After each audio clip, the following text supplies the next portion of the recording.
Archaeologists have uncovered thousands of ancient sites, but some of the most groundbreaking discoveries are ones we haven't made yet.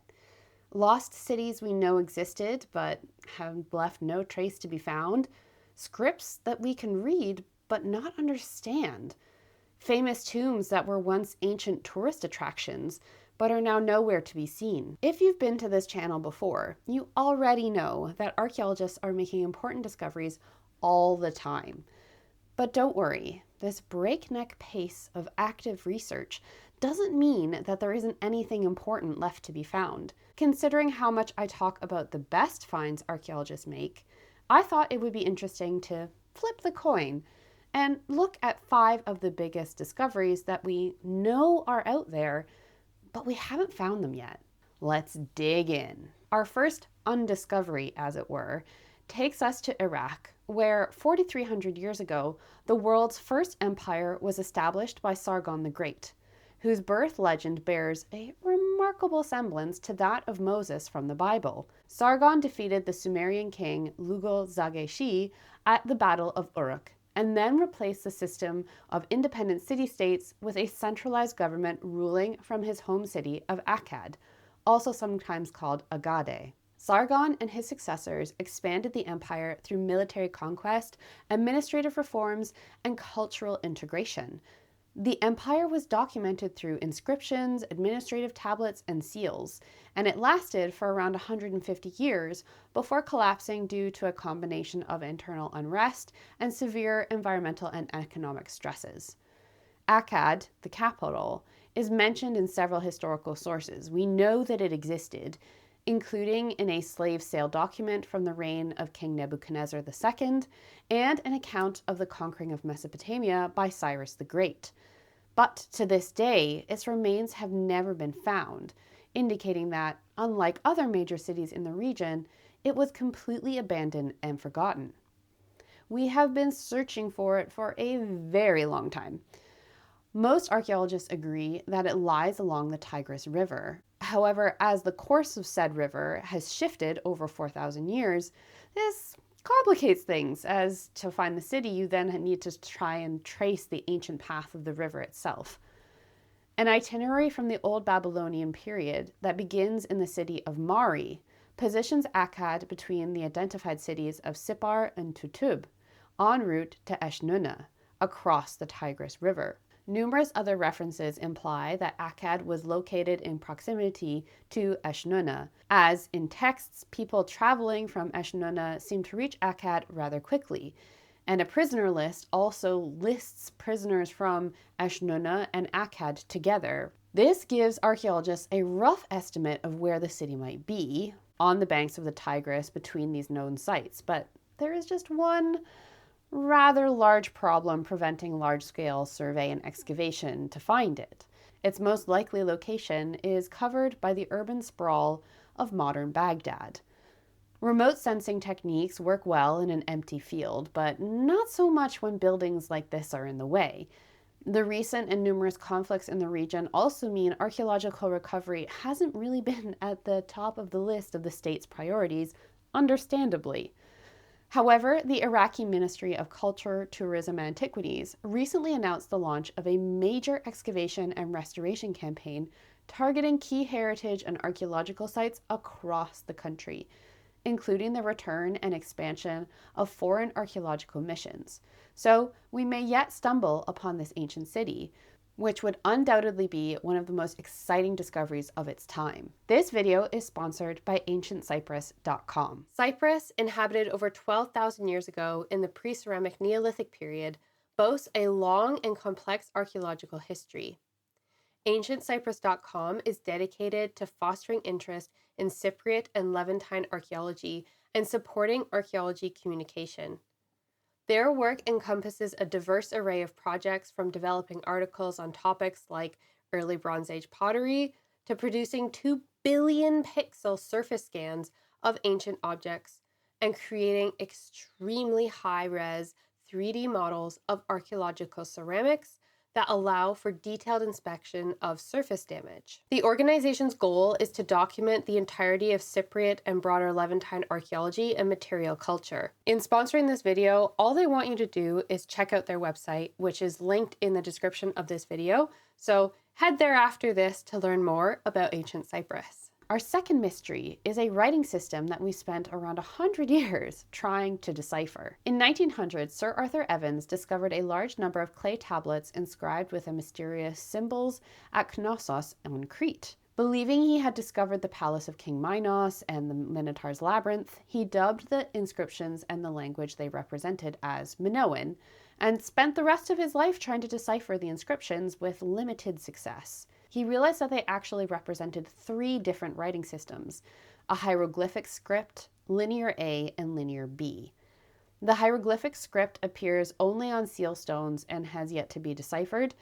Linear A, also undeciphered, is thought to have evolved from this hieroglyphic script, and linear B probably evolved from linear A, although this relationship is unclear.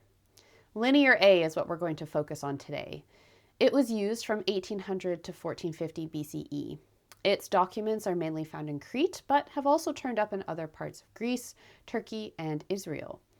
It's written on stone objects, gold and silver hairpins, and ceramics. It eventually evolved into Linear B, which was deciphered in the 1950s and found to have an underlying language of Mycenaean Greek.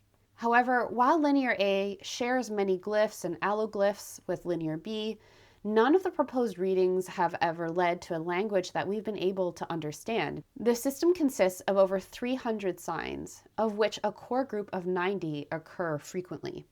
Researchers are reasonably confident in the approximate sound values of most syllabic signs and are able to make inferences about the meanings of some of the texts. However, this is only one half or piece of the puzzle, since we don't know the language that these signs translate into, and without that, we can't do a full translation. One major barrier is the fact that only around 1,400 Linear A inscriptions survive, in contrast to the 6,000 plus inscriptions of Linear B. This limited sample size makes it difficult to detect patterns. There is also no existing bilingual inscriptions using a known language or text. Grammatical evidence that we have identified suggests it's not a close relative of any modern language, so that also eliminates a possibility of being able to reconstruct this ancient language based on a modern one. We don't even know if all the texts are written in the same language. But despite these challenges, linguists aren't giving up. In 2020, a project called SIG-LA was started to put all of the known Linear A inscriptions online at a single site with an aim of developing a systemic, exhaustive, and user-friendly open access database to assist statistical and paleographic analysis of the script. Hopefully, more archaeological work will also one day uncover a whole library of Linear A texts or Crete's own version of the Rosetta Stone, allowing us to finally decipher this mysterious language and learn more about the people who wrote it. From Crete, we head next to the Mediterranean coast of Egypt and the city of Alexandria. Founded by Alexander the Great and the seat of the Ptolemies for the nearly 300 years, this city has been very reluctant to give up its archaeological secrets. It has some of the same issues as Baghdad.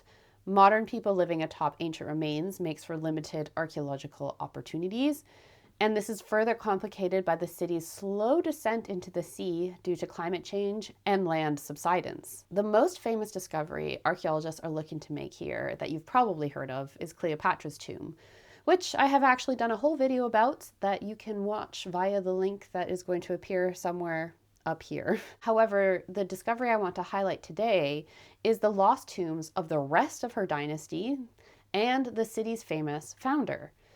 Following his death in Babylon, the body of Alexander was embalmed/mummified, preserved in some way, clothed and armored, and sealed in beautifully formed, close-fitting, heavy sheets of beaten gold, which were shaped so that even the features of his face were still recognizable. It was loaded onto a gold and jewel-encrusted funeral cart that took 2 years to build and was so heavy that it was pulled by teams of 64 matched mules. On its journey to the royal necropolis in Macedon, which was actually against Alexander's wishes, he wanted to be buried at Siwa Oasis in Egypt, The funeral cortege was hijacked by the general Ptolemy and rerouted to Egypt, where Alexander was initially buried in Memphis, but then later transferred to Alexandria and put into a public mausoleum called the Soma or Sema, where it became the focal point for his funerary cult. This is also where we think the tombs of the rest of the Ptolemaic dynasty were located. We don't know what it looked like, but the reconstruction that you see here is modeled after the mausoleums of Augustus in Rome and Cleopatra Selene, the daughter of Antony and Cleopatra, in Mauritania, now Algeria. The striking similarity between the Algerian tomb and Augustus's cylindrical mausoleum may suggest that Alexander's tomb was a prototype for both. Unfortunately, nobody actually wrote down what it looked like. Ptolemy X looted the gold coffin and melted it down for money, replacing it with one made of glass, much to the outrage of his subjects. Julius Caesar and Augustus are both recorded as having visited Alexander's tomb while visiting the city, and for successive Roman emperors traveling to Alexandria and visiting the tomb to pay homage to the great conqueror became basically an expected sacred duty. In 199 CE, Septimius Severus ordered the mausoleum sealed to prevent further damage to it. However, its dual function as a tomb and a temple to a deified Alexander became an issue as Alexandria became a key Christian center in the 4th century. And a rise of anti-paganism sentiment led to a wave of church conversions and destructions of pagan temples. One of the theories is that at this point, the tombs of Alexander and the Ptolemies may have been destroyed, but a lack of direct accounts means that we don't know for sure what happened. Allegedly, a large church dedicated to Saint Athanasius was built on the site, and in 640, when the Muslim Arabs captured Alexandria, they converted this church into a mosque. In the 1790s, the building, in ruinous condition, was demolished, and the Mosque of the Prophet Daniel, aka the Nabi Daniel Mosque, was constructed in its place, and this is still standing today. Underneath it is a series of catacombs, much like the rest of Alexandria, which are said to have been thoroughly and officially explored early in the 20th century, and which were probably even more thoroughly and quite unofficially explored earlier and repeatedly for all the time before that. It's possible but not certain that these catacombs include parts of the foundations of the Ptolemaic and Alexander tombs. In modern day, there have been over 140 officially sanctioned archaeological expeditions searching for this tomb. Since 1805, there have been at least 7 announcements of its discovery, but none of them have ever held up to further scrutiny.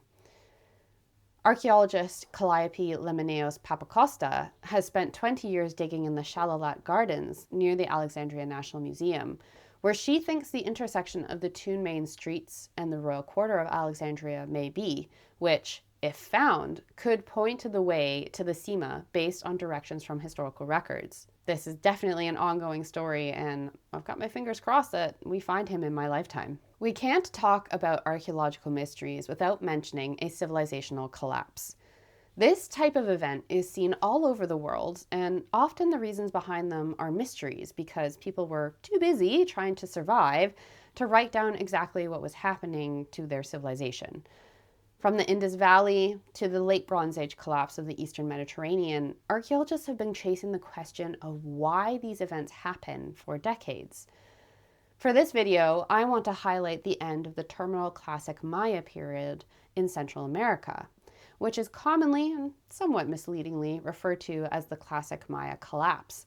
More on that misnomer in a moment. In roughly 3 phases between 750 to 900 CE, the Maya civilization experienced destabilization and the violent collapse and abandonment of many southern lowland city-states, including Palenque, Copan, Tikal, and Calakmul. In many cases, the ruined cities were reclaimed by the jungle and disappeared for centuries until they were rediscovered in modern day. Since then, we have been trying to answer the question of why did this happen? Frustratingly, for a civilization known for their literacy, there are no Maya inscriptions that can answer this question. In the archaeological record, all we have is the evidence that there was a collapse via the decline in date writing, the cessation of monumental building programs, the depopulation of large areas, and the disappearance of royal dynasties and elites. The fact that this happened over the course of 150 years indicates that it wasn't a sudden event like a pandemic or an earthquake. There are more than 80 different theories about the cause, from overpopulation, climate change, deforestation, to a foreign invasion by the Toltecs. The most popular theory is a widespread drought. This hypothesis comes from an analysis of ice and sediment cores, which indicated that the most severe drought of the past 7,000 years happened from 760 to 910 CE in the Yucatan Peninsula and the Petén Basin. However, this is not a perfect solution. Ice cores can simply tell us the climate conditions, not how it affected human populations. And the drought theory also doesn't answer the follow-on question of why did the lowland cities collapse, but not the northern or coastal ones? In all likelihood, the answer is multifaceted and can't be tied to one single event. Research on this topic is ongoing, but without a time machine or the discovery of a detailed set of inscriptions, it's possible we will never know for sure. Also, it's worth pointing out that even calling it a collapse is controversial because it did not mark the end of all the Maya, but rather a shift away from the southern lowlands as a power center. The northern Yucatan and Chichen Itza in particular prospered afterwards until the Spanish conquest, although with very different artistic and architectural styles and much less use of the monumental hieroglyphic writing that the Maya are known for. And while the independence of the Maya officially ended in 1697, when the Spanish conquered the last city-state, millions of Maya still inhabit the Yucatan today. Our last mystery is unique. We know where it is and roughly what it is, but we haven't yet ventured to dig up the mausoleum of Qin Shi Huang, the founding emperor of Imperial China.